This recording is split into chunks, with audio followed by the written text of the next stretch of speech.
આજે આપણે બનાવીશું મોગરીનું શાક। તો 50 ગ્રામ મોગરી છે। મોગરીને આપણે આવી રીતે નાની નાની સમારી લીધી છે। આ મોગરીનું શાક ખૂબ જ ટેસ્ટી બને છે।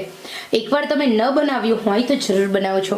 સાથે અત્યારે માર્કેટમાં એકદમ ગ્રીન ડુંગળી સરસ મળે છે। ગ્રીન ઓનિયન લીધા છે, એ પણ એકદમ બારીક બારીક સમારી લીધા છે।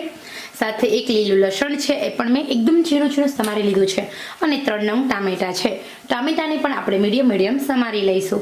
તો મિત્રો આ 4 વસ્તુમાંથી આપણે એકદમ ટેસ્ટી હેલ્ધી એવું શિયાળુ શાક બનાવીશું। અહીંયા આપણે કઢાઈ લઈશું। કઢાઈની અંદર 250 ગ્રામ મોગરી અને 100 ગ્રામ જેટલી લીલી ડુંગળી હોય એટલે આપણે એમાં 3 ચમચી જેટલું તેલ ઉમેરીશું। તેલ ગરમ થાય એટલે 1 ચમચી રાઈ ઉમેરીશું। રાઈ છે એ થોડી સંતળાઈ જાય, એમ તડતડ બંધ થાય એટલે આપણે એમાં જીરું ઉમેરવાનું છે।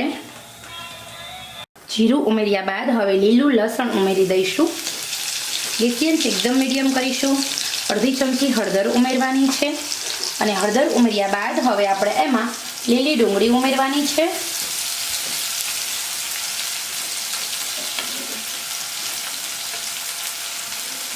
લીલી ડુંગળી ઉમેર્યા બાદ આપણે હલાવી લઈશું।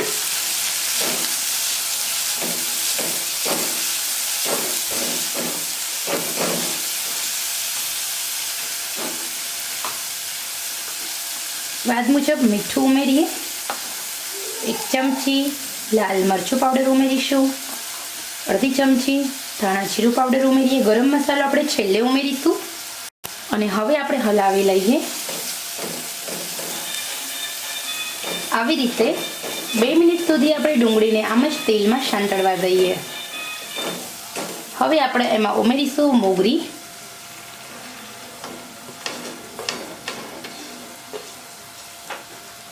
મોગરી ઉમેરી આપણે હલાવી લઈએ।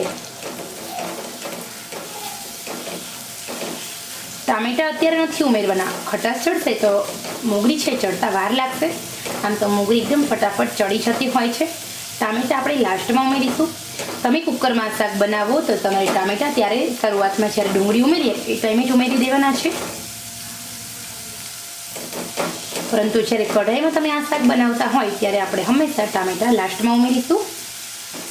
હવે આપણે આમ જ 2 મિનિટ સુધી ચડવા દઈએ। અહીંયા આપણે જોઈ શકો છો આપણું શાક છે એકદમ સરસ બન્યું છે।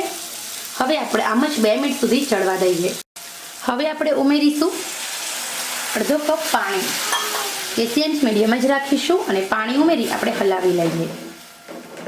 તે લીડ કવર કરીશું અને 3 મિનિટ સુધી આમ જ શાકને ચડવા દઈએ। 4 મિનિટ થઈ ગઈ છે, શાક આપણું એકદમ સરસ ચડી ગયું છે। અહીંયા હું તમને એકદમ નજીકથી બતાવું તો આવી રીતે આપણું શાક ચડી જાય એટલે આપણે છેલ્લે ટામેટા ઉમેરી દઈએ। ટામેટા ઉમેરી આપણે હલાવી લઈશું અને હવે આપણે 1 મિનિટ સુધી આમ જ શાકને ચડવા દઈશું। તો અહીંયા આપણું ટેસ્ટી સ્વાદિષ્ટ એવું મોગરીનું શાક બનીને એકદમ રેડી છે। હવે આપણે ગેસ બંધ કરી દઈએ અને આ શાક છે ગરમા ગરમ આ મોગરીના શાકને આપણે રોટી, પરોઠા અને શાક સાથે સર્વ કરીશું। તો મિત્રો ખરેખર આજની રેસીપી ખૂબ જ સરસ છે, નોંધી લેજો અને આ શાક બનાવજો જરૂર। તો ચલો આવજો।